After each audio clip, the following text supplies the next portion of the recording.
In a hidden warehouse, two groups were conducting an arms deal. This woman was the seller, bringing an assortment of weapons. She was demonstrating an M4 assault rifle to the buyer when she suddenly loaded a magazine. How about a demonstration?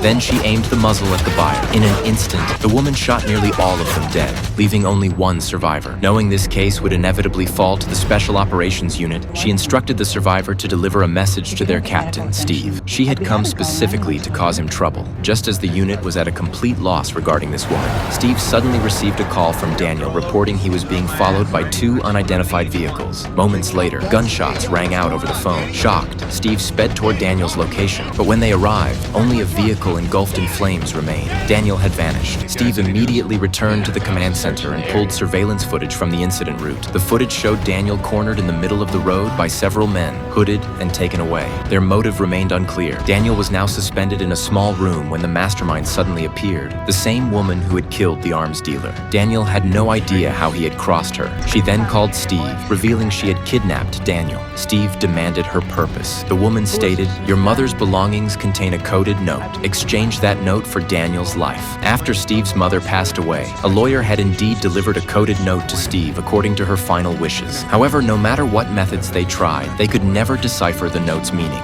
so the matter had been temporarily shelved. Steve couldn't fathom why this woman wanted the code sheet, but to save Daniel, Steve had no choice. He followed the woman's instructions, traveling alone with the code sheet to the exchange location. Steve pulled out his phone to prove Daniel was still alive. The woman then used Steve's phone to call her subordinate. Thankfully, Daniel was indeed alive. Steve handed over the coded paper, and the woman revealed the address where Daniel was being held. But Steve knew she was lying. The address she gave was fake. Steve immediately had the command center track the number his phone had just dialed. That location was Daniel's true captivity site. The woman realized Steve had pinpointed the real address and instantly ordered her men to eliminate Daniel. Daniel activated his self-rescue mode, desperately climbing upward along the chains until he finally reached the overhead steel pipe, freeing himself from the chain's grip.